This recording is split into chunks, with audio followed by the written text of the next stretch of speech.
Hello everyone, welcome to our channel current and affairs. तो आज हम 4 फरवरी के करंट अफेयर डिस्कस करेंगे और उससे पहले कल के करंट अफेयर का क्विक रिवीजन लेंगे। तो कल का पहला क्वेश्चन था, हाल ही में जारी ब्रांड फाइनेंस की 2024 ग्लोबल 500 रिपोर्ट के अनुसार भारत की सबसे मजबूत ब्रांड कौन सी है?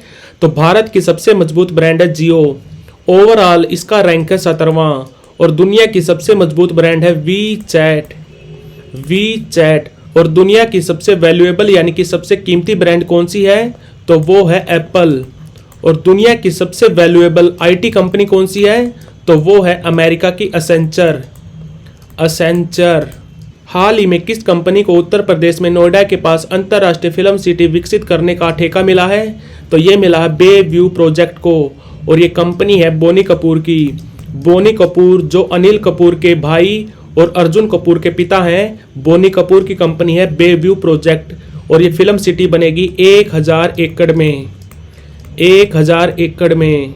हाल ही में आईएनएस निरूपक को सेवा मुक्त यानी कि डी कमीशन कर दिया गया है। इसने अपनी सेवाएं 38 साल दी। इसको कमीशन किया गया था 1985 में। इसका निर्माण किस कंपनी ने किया? तो इसका निर्माण किया था garden rich ship builders and engineers limited ने, जिसका हेडक्वार्टर है कोलकाता में। हाल ही में 2 साल का बच्चा कार्टर डलास ये माउंट एवरेस्ट के बेस कैंप तक पहुंचने वाला सबसे कम उम्र का व्यक्ति बन गया है। तो इसका संबंध किस कंट्री से है? तो इसका संबंध है स्कॉटलैंड से। और माउंट एवरेस्ट की ऊंचाई है 8848 मीटर। हाल ही में भारत सरकार ने 16वें वित्त आयोग के सदस्यों की नियुक्ति की है। तो 16वें वित्त आयोग के अध्यक्ष कौन होंगे? तो 16वां वित्त आयोग स्टार्ट होगा 1 अप्रैल 2026 से। तो इसके अध्यक्ष होंगे अरविंद पंघाड़िया, जो वाइस चेयरमैन भी रह चुके हैं नीति आयोग के। और 16वें वित्त आयोग के सचिव कौन होंगे? तो वो होंगे ऋत्विक रंजन पांडे होंगे 16वें वित्त आयोग के सचिव। हाल ही में कपड़ा मंत्रालय ने किस शहर में एक भारत साड़ी वॉकथॉन आयोजित करने की घोषणा की है? तो ये होगी कोटा में। और हमारे कपड़ा मंत्री कौन है? तो वो है पीयूष गोयल। कौन नई पुस्तक एक समुंदर मेरे अंदर ये बुक किसने लिखी? तो इसके लेखक हैं डॉक्टर संजीव कुमार जोशी, जो अभी बर्मोस एरोस्पेस के उपाध्यक्ष हैं। और ये बुक लॉन्च की 2 लोगों ने, अजीत डोभाल ने जो है हमारे राष्ट्रीय सुरक्षा सलाहकार, और दूसरे हैं अनिल चौहान जो है हमारे CDS chief of defence staff. हाल ही में किसी भारतीय दूरसंचार नियामक प्राधिकरण यानी कि TRAI telecom regulatory authority of India जो बना था 1997 में, ये काम करता है हमारे मिनिस्ट्री ऑफ कम्युनिकेशन के अंडर। और हमारे मिनिस्टर ऑफ कम्युनिकेशन है अश्विनी वैष्णव। तो ट्राई के अध्यक्ष के रूप में किसे नियुक्त किया गया? तो ये किया गया अनिल कुमार लाहौटी को। किस कंपनी ने पहली बार इंसान में वायरलेस ब्रेन चिप जिसका नाम है टेलीपैथी इसको प्रत्यारोपित किया? तो ये किया नोरालिंक ने। नोरालिंक कंपनी है एलन मस्क की, जो एलन मस्क ने बनाई थी 2016 में। और होगा क्या इस चिप से? अगर कोई व्यक्ति अपंग है या दिव्यांग है तो उसके ब्रेन में ये चिप डाल दी जाएगी और वो फिर दिमाग से ही कंप्यूटर को चला पाएगा। इस चिप का नाम है टेलीपैथी, जिसको विकसित किया है नोरालिंक ने। कौन साल 2023 में दुनिया की सबसे अधिक बिक्री करने वाली वाहन निर्माता कंपनी बन गई? तो ये बन गई टोयोटा ने पिछले साल 1,12,00,000 वाहन बेचे। और इस लिस्ट में दूसरे नंबर पर रही वोक्सवैगन, जिसको लिखते हैं हम वोक्सवैगन कंपनी है जर्मनी की और ये टोयोटा कंपनी है जापान की। तो बढ़ते हैं आज की वीडियो की तरफ। आज का पहला क्वेश्चन है, हाल ही में किसे महागौरव 2024 से सम्मानित किया गया? तो ये किया गया निखिल वाघ को। और ये अवार्ड दिया अजीत पवार जी ने। अजीत पवार अभी डिप्टी CM है महाराष्ट्र के और इनकी पार्टी का नाम है NCP नेशनलिस्ट कांग्रेस पार्टी, जो बनी थी पिछले साल जुलाई 2023 में। और ये निखिल वाघ अभी पब्लिक रिलेशन ऑफिसर हैं गोवा शिपयार्ड लिमिटेड में अभी PRO है निखिल वाघ। और ये गोवा शिपयार्ड लिमिटेड न्यूज में क्यों थी? क्योंकि इसने एक जहाज बनाया था INS सुमित्रा। INS सुमित्रा ने अभी थोड़े दिन पहले 19 पाकिस्तानियों को बचाया है। कहां से? सोमाली पायरेट से 19 पाकिस्तानी मछुआरों को बचाया है INS सुमित्रा ने, जिसको बनाया था गोवा शिपयार्ड लिमिटेड ने। तो महागौरव 2024 से सम्मानित किया गया निखिल वाघ को। और अगर बात करें अवार्ड्स की, तो एक इम्पोर्टेंट अवार्ड है MS Swaminathan award. MS Swaminathan award दिया गया BR कंबोज जी को। BR कंबोज जी को, ये भी याद रखना। और ये अभी चौधरी चरण सिंह यूनिवर्सिटी जो है हिसार में, उसके कुलपति यानी कि वाइस चांसलर भी हैं। और एक याद रखना आपको, कुवेम्पू राष्ट्रीय यानी कि national award, Kuvempu national award मिला था शिशेंदु मुखोपाध्याय को, शिशेंदु मुखोपाध्याय को। और ये हैं बंगाली राइटर हैं जिनको मिला था कुवेम्पू नेशनल अवार्ड। हाल ही में कहा उत्तर भारत का पहला मानव DNA बैंक का उद्घाटन किया गया। DNA यानी कि डीऑक्सीराइबोन्यूक्लिक एसिड, इसकी खोज की थी स्विट्जरलैंड के शोधकर्ता फ्रेडरिक मिस्चर ने। तो उत्तर भारत का पहला मानव DNA बैंक का उद्घाटन कहां पर किया गया? तो ये किया गया वाराणसी में। वाराणसी में कहां? बनारस हिंदू यूनिवर्सिटी में, बनारस हिंदू यूनिवर्सिटी के जूलॉजी डिपार्टमेंट में। और ये बनारस हिंदू यूनिवर्सिटी कब बनी थी? तो ये बनी थी 1916 में। और इसके फाउंडर कौन थे? तो इसको फाउंड किया था मदन मोहन मालवीय जी ने। साल था 1916। और अभी इसके चांसलर हैं मदन मोहन मालवीय के पोते गिरिधर मालवीय। और यहां पर एक DNA एक्सट्रैक्टर मशीन भी रखी गई है, DNA एक्सट्रैक्टर मशीन। इसमें हमारा लक्ष्य है कि हम अगले 5 साल में 50,000 लोगों के DNA को एक्सट्रैक्ट करेंगे।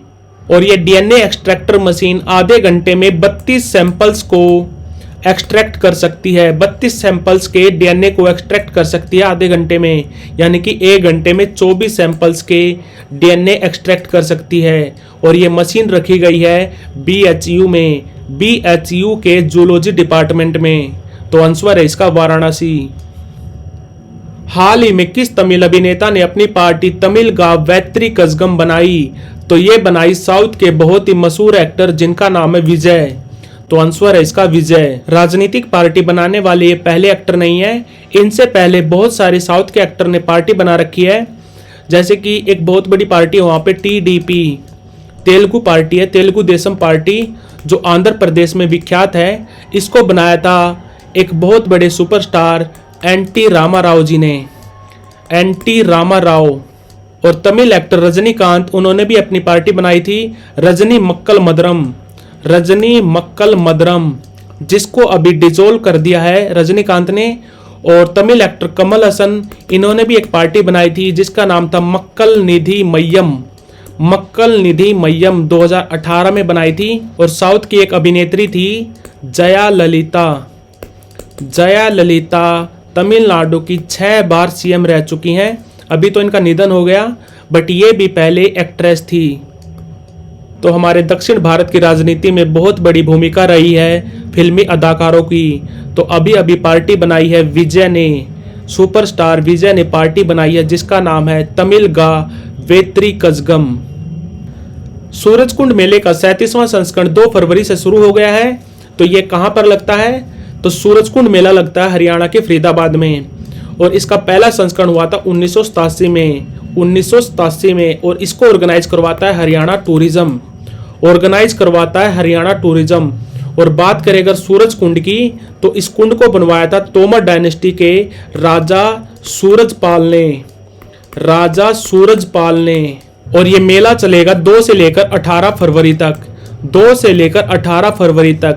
और इस मेले में थीम स्टेट होगा गुजरात।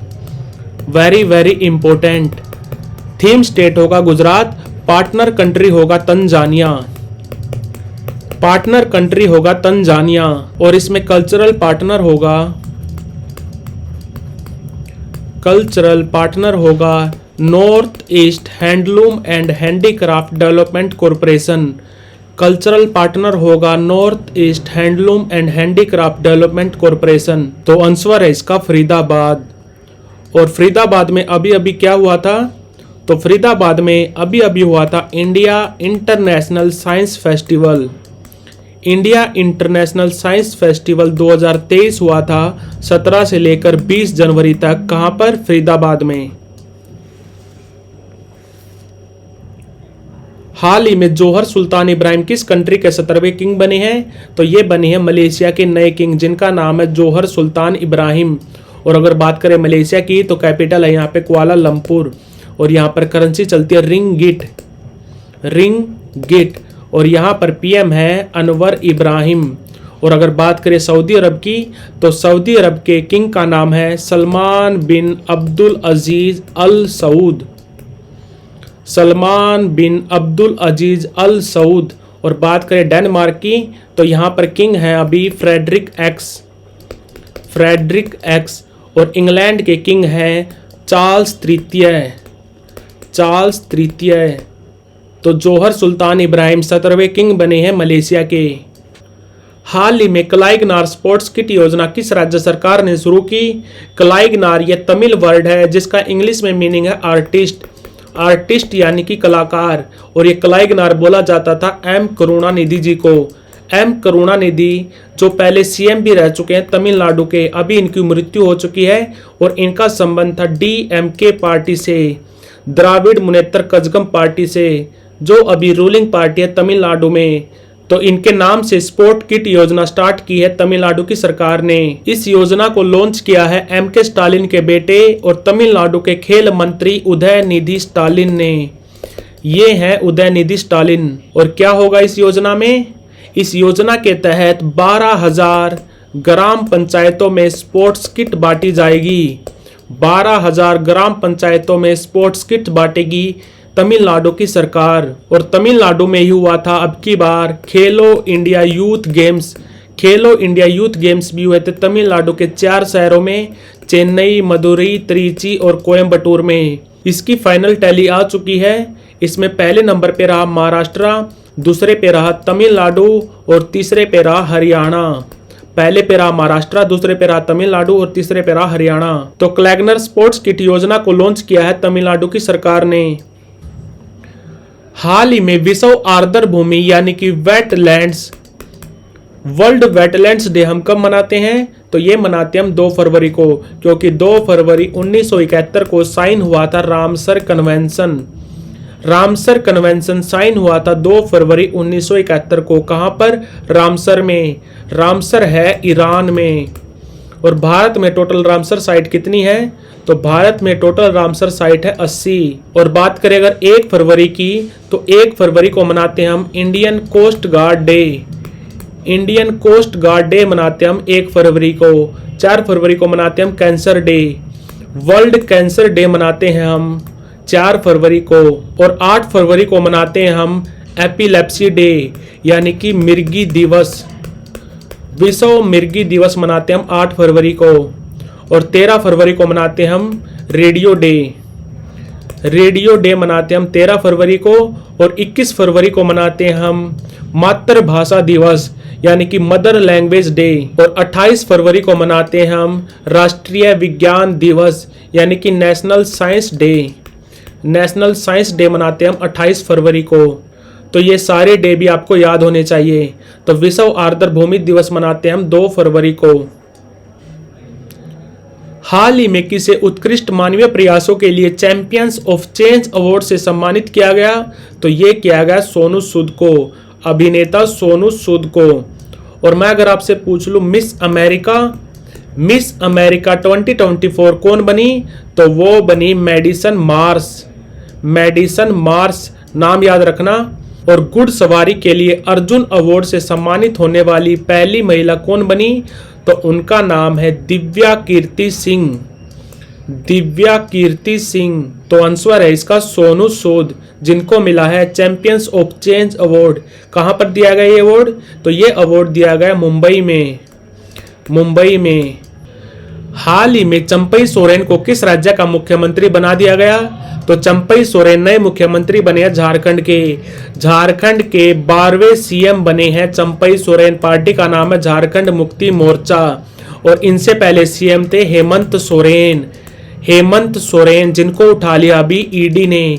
ईडी यानी कि इन्फोर्समेंट डायरेक्टरेट, जो बनी थी 1956 में और ये काम करती है अंडर वित्त मंत्रालय। ये हमारे वित्त मंत्रालय के अंडर काम करती है। और बात करें अगर झारखंड मुक्ति मोर्चा की, तो अभी इसके प्रेसिडेंट हैं हेमंत सोरेन के पिताजी शिबू सोरेन। शिबू सोरेन। और अगर बात करें झारखंड की, तो झारखंड को अलग राज्य का दर्जा दिया गया था 15 नवंबर 2000 को। 15 नवंबर 2000 को अलग राज्य बना था झारखंड। और झारखंड के अभी राज्यपाल कौन है? तो वो है सीपी राधाकृष्णन। सीपी राधाकृष्णन। तो झारखंड के 12वें सीएम बने हैं चंपई सोरेन। तो like share subscribe. Thank you for watching current and affairs.